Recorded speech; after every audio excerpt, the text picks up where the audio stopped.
जय श्री राम। स्वागत है आप सभी का हमारे YouTube channel Shri Ramcharitmanas with Diksha पर।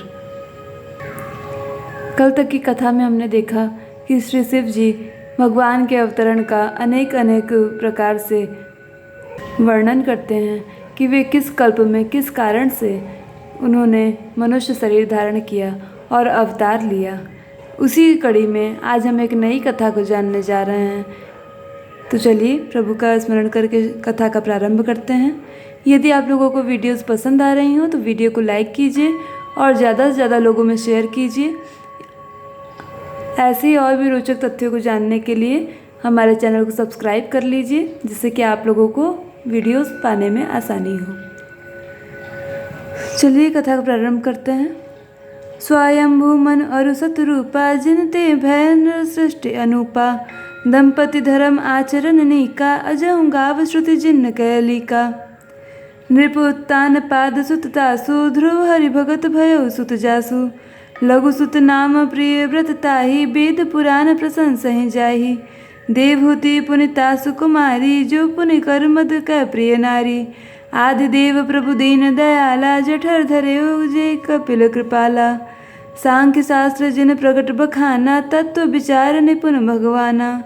तेहि मनुराज किन्न बहु काला, प्रभु आयश सब विधि प्रतिपाला। होई न विषय विराग भवन, बसत भा चौथपन। हृदय बहुत दुख लाग जन्म, गयउ हरि भगत बिनु। दीन दयाल मंगल भवन अमंगल हारी, द्रबोस दशरथ अजर बिहारी। स्वयंभू मनु और उनकी पत्नी शतरूपा, जिनसे मनुष्यों की यह अनुपम सृष्टि हुई, इन दोनों पति पत्नी के धर्म और आचरण बहुत अच्छे थे। आज भी वे जिनकी मर्यादा का गान करते हैं। राजा उत्तानपाद उनके पुत्र थे, जिनके पुत्र प्रसिद्ध हरिभक्त ध्रुव जी हुए। उन मुनि जी के छोटे लड़के का नाम प्रियव्रत था, जिसकी प्रशंसा वेद और पुराण करते हैं। पुनः देवहूति उनकी कन्या थी, जो कर्दम मुनि की प्यारी पत्नी हुई और जिन्होंने आदि देव दिनों पर दया करने वाले समर्थ एवं कृपालु भगवान कपिल को गर्भ में धारण किया। तत्वों का विचार करने में अत्यंत निपुण जिन कपिल भगवान ने सांख्य शास्त्र का प्रकट रूप में वर्णन किया, उन स्वयंभू मनु जी ने बहुत समय तक राज्य किया और सब प्रकार से भगवान की आज्ञा रूप शास्त्रों की मर्यादा का पालन किया। घर में रहते बुढ़ापा आ गया, परंतु विषयों से वैराग्य नहीं होता। इस बात को सोचकर उनके मन में बड़ा दुख हुआ कि श्री हरि की भक्ति बिना जन्म यो ही चला गया। बरबस राज सुतहि तब दीन्हा, नारी समेत गवन बन कीन्हा।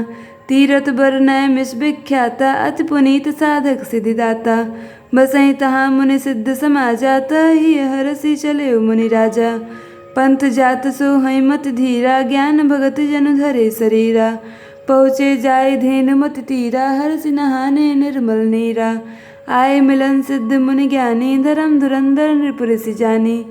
जह जह तीरथ रहे सुहाए, मुनि न सकल सादर करवाए। कृष सरीस मुनि पट परिधाना, सत समाज नित सुनहि पुराना। द्वादश अक्षर मंत्र पुनि जपहि सहित अनुराग। वासुदेव पद पंकरुह, दंपति मन अति लाग। मंगल भवन अमंगल हारी, द्रबोस दशरथ अजर बिहारी। तब मनु जी ने अपने पुत्र को जबरदस्ती राज्य देकर स्वयं स्त्री सहित वन को गमन किया। अत्यंत पवित्र और साधकों को सिद्ध देने वाले तीर्थों में श्रेष्ठ नैमिषारण्य प्रसिद्ध है। वहाँ मुनियों और सिद्धों के समूह बसते हैं। राजा मनु हृदय में हर्षित होकर वहीं चले। वे धीर बुद्धि वाले राजा रानी मार्ग में जाते हुए ऐसे शोभित हो रहे हैं, मानो ज्ञान और भक्ति ही शरीर धारण किए हुए जा रहे हों। चलते चलते वे गोमती के किनारे जा पहुँचे। हर्षित होकर उन्होंने निर्मल जल में स्नान किया। उनको धर्म धुरंधर राजर्षि जानकर सिद्ध और ज्ञानी मुनि उनसे मिलने आए। जहाँ जहाँ सुंदर तीर्थ थे, मुनियों ने आदरपूर्वक सभी तीर्थ उनको करा दिए। उनका शरीर दुर्बल हो गया था। वे मुनियों के से वल्कल वस्त्र धारण करते थे और संतों के समाज में नित्य पुराण सुनते थे और द्वादशाक्षर मंत्र ओम नमो भगवते वासुदेवाय का प्रेम सहित जप करते थे। भगवान वासुदेव के चरण कमलों में उन राजा रानी का मन बहुत ही लग गया था। करई आहार साक फल कंदा, सुमिरहि ब्रह्म सच्चिदानंदा। पुण्य हरि हेतु करन तप लागे, बारी आधार मूल फल त्यागे। और अभिलाष निरंतर होई, देखिए नयन परम प्रभु सोई। अगुण अखंड अनंत अनादि, जे चिंतहि परमार्थ बादी। नेति नेति जे वेद निरूपा, निजानंद निरुपाधि अनुपा। शंभु बिरंच विष्णु भगवाना, उपजहि जासु अंश ते नाना। ऐसे प्रभु सेवक बस अहे, भगत हेतु लीला तनु गहे। जो यह वचन सत्य श्रुति भाषा, तो हमार पूजी ही अभिलाषा। एह विधि बीते बरस 60 सहस बारी आहार, संबत सप्त सहस्र मुनि रहे समीर आधार। मंगल भवन अमंगल हारी, द्रवौ सुदशरथ अजर बिहारी। वे साग फल और कंद का आहार करते थे और सच्चिदानंद ब्रह्म का स्मरण करते थे। फिर वे श्री हरि के लिए तप करने लगे और मूल फल को त्याग कर केवल जल के आधार पर रहने लगे।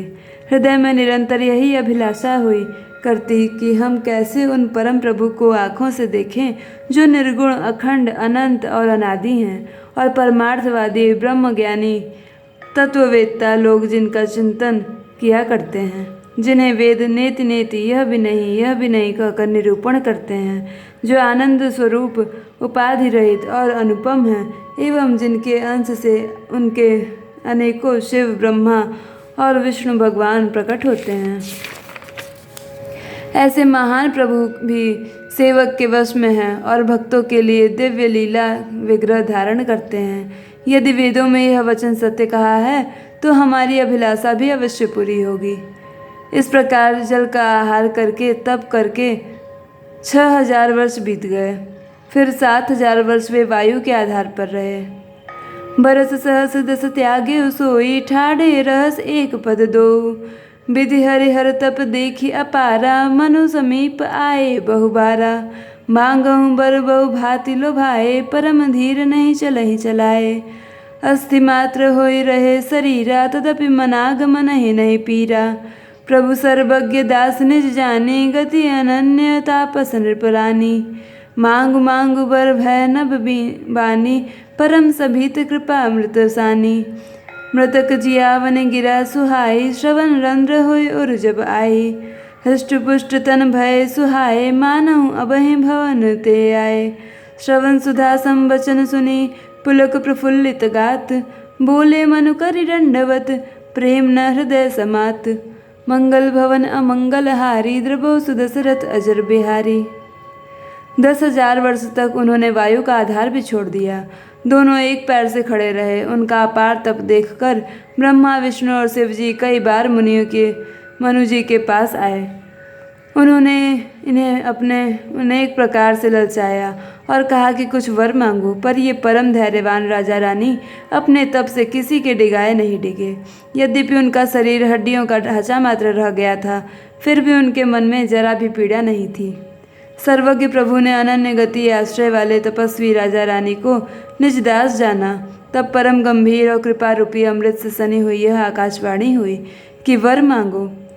मुर्दे को भी जिला देने वाली यह सुंदर वाणी कानों से के छेदों से होकर जब हृदय में आई, तब राजा रानी का शरीर ऐसे सुंदर और हृष्टपुष्ट हो गए मानो अभी घर से आए हैं। कानों में अमृत के समान लगने वाले वचन सुनते ही उनका शरीर पुलकित और प्रफुल्लित हो गया। तब मनु जी दंडवत करके बोले, प्रेम हृदय में समाता न था। सुन सेवक सुर तरु सुर धेनु, विधि हरिहर बंदित पद रेनु। सेवत सुलभ सकल सुखदायक, प्रणत पाल सचराचर नायक। जो अनाथ हित हम पर नेहु, तो प्रसन्न होई यह बर देहु। जो स्वरूप बस शिव मन माही, जेहि कारण मुनि जतन कराही। जो भुसुंडी मन मानस हंसा, सगुन अगुन जेहि निगम प्रशंसा। देखहि हम सो रूप भरि लोचन, कृपा करहु प्रणतारति मोचन। दंपति बचन परम प्रिय लागे, मृदुल विनीत प्रेम रस पागे। भगत बछल प्रभु कृपा निधाना, विश्ववास प्रगटे भगवाना। नील सरोरु नील मणि नील नीरधर श्याम, लाजहि तन शोभा निरखी, कोटि कोटि सतकाम। मंगल भवन अमंगल हारी, द्रवौ सुदशरथ अजर बिहारी। हे प्रभु सुनिए, आप सेवकों के लिए कल्पवृक्ष और कामधेनु हैं। आपकी चरण रज के ब्रह्मा विष्णु और शिव जी भी वंदना करते हैं। आप सेवा करने में सुलभ हैं तथा सब सुखों के देने वाले हैं। आप शरणागत के रक्षक और जड़ चेतन के स्वामी हैं। हे अनाथों का कल्याण करने वाले, यदि हम लोगों पर आपका स्नेह है तो प्रसन्न होकर यह वर दीजिए कि आपका जो स्वरूप शिव जी के मन में बसता है और जिसकी प्राप्ति के लिए मुनि लोग यत्न करते हैं, जो काकभूषुंडी जी के मन रूपी मान सरोवर में विहार करने वाला हंस है, सगुण और निर्गुण कहकर वेद जिसकी प्रशंसा करते हैं, हे शरणागत के दुख मिटाने वाले प्रभु, ऐसी कृपा कीजिए कि हम उसी रूप को नेत्र भर कर देखें। राजा रानी की कोमल विनय युक्त और प्रेम रस में पगे हुए वचन भगवान को बहुत ही प्रिय लगे। भक्त वत्सल कृपा निधान संपूर्ण विश्व के निवास स्थान या समस्त विश्व में व्यापक सर्वसमर्थ भगवान प्रकट हो गए। भगवान के नीले कमल, नीलमणि और नीले जल युक्त मेघ के समान कोमल प्रकाशमय और सरस श्याम वर्ण चिन्मय शरीर को की शोभा देखकर करोड़ों कामदेव भी लजा जाते हैं। आज की कथा यहीं पूरी होती है। आगे की कथा में हम जानेंगे कि मनु एवं शत्रुपा ने भगवान श्री राम जी से कौन सा वर मांगा और उन्हें भगवान ने किस रूप में दर्शन दिया। हमारे साथ जुड़े रहने के लिए हमारे चैनल को सब्सक्राइब कर लीजिए। यदि वीडियो पसंद आई हो तो वीडियो को लाइक कीजिए, शेयर कीजिए, जिससे कि और भी लोग इस वीडियो तक पहुंच सकें और बहुत ही अच्छा लाभ ले सकें। यह आप सभी का अंत तक वीडियो देखने के लिए बहुत बहुत धन्यवाद।